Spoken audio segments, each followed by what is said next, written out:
Hi, Rich Outfield here. I'm doing another one of those videos with the Cantina patrons in anticipation for next year's Mos Eisley Cantina playset.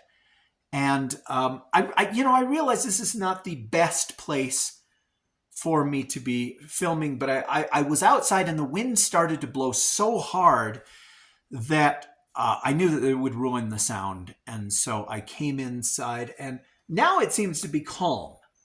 So if it stays calm, I'll go back outside. But yeah, right now it's not pretty, and neither am I. Speaking of not pretty, today's denizen of the Cantina is Doctor Evazan. And this was a 1997 Power of the Force figure, and it sucks. Of all of the ones that I have shown you, I think this is the worst one. The face is terrible. The knees, it's got permanently bent knees, which is somehow worse than if they were just straight up and down. It does have waist articulation, so that's 1 point in its favor over the Kenner figures. But a lot of people find the Kenner figures charming. Nobody is going to find this one charming. Can you even tell who he's supposed to be? I said his name was Dr. Evazan. He doesn't like you. I don't like you either. This guy had the death sentence on 12 systems, and yet, boy, this is a bad figure. Now, Hasbro made him again just a couple of years later in was it a 3-pack or a box set, a Cantina set. And that time they straightened the legs. They gave him a better paint job. Oh, that paint job. And then they did one just a couple years ago in the Vintage Collection. And I've explained before, the Vintage Collection ones are the definitive version. That's the only one that you will need, because they usually have really good articulation. They really have good paint deco. And I didn't get that one. I'm not sure why. They never made Evazan back in the day, in the Kenner days. I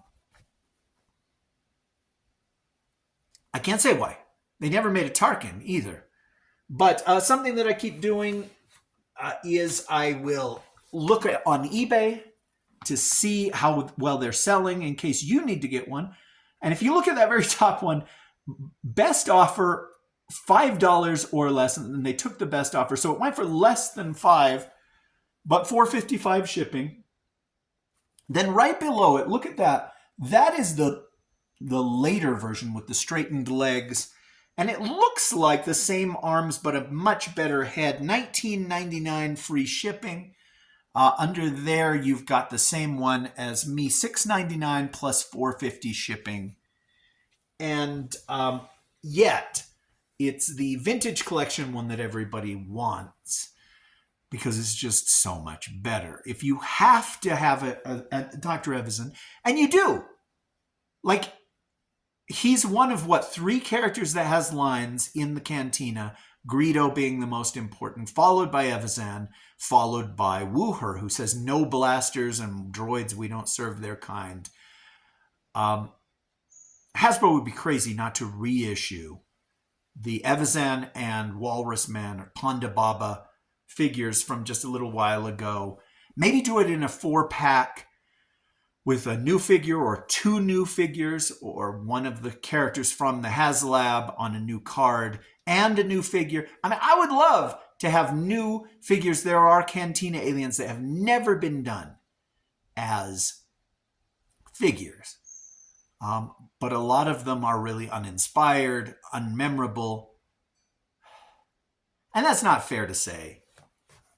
Somebody that was a monster crazy like me might have fixated on one of those blink and you miss them characters and just loved it and wished that they had made a figure of it. And it's not fair that they didn't make a figure of it. They're these like mole people looking guys that they've never made figures of that I think are just awful, but They were in the Cantina.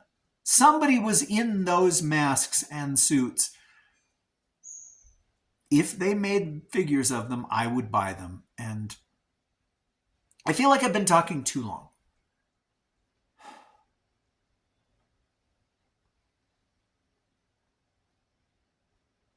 Yeah, I blanked for a minute there. This is one of the essential characters for the Cantina. And so Hasbro would be wise to put them out there again, especially if they've already got the molds. They've already got a really, really solid release of it. And I need to upgrade. This is awful. At the Elstree shoot right outside of London, they had a ton of human patrons of the Cantina, and very, very few of them have been made into figures because they're not why we love the Cantina. Almost every alien other than Greedo that was memorable is from the reshoots that they did in California, where Rick Baker brought in a bunch of his masks and made a bunch of things. It wasn't just Rick Baker, but Baker is the name that we grab onto because he's the one that went on to, win an Oscar and stuff. Has he had more than one Oscar? Surely he has, because he did like the Clumps and Norbit and stuff, right? He did Coming to America's prosthetic makeup and all that. So my guess is Baker has multiple Oscars. Boy, I'm still talking. 7 minutes long. This is the longest one. And yet I don't want to let you go. Thus is my passion for Cantina aliens. There are more out there. So I'll come back tomorrow and talk about one of them. Thanks.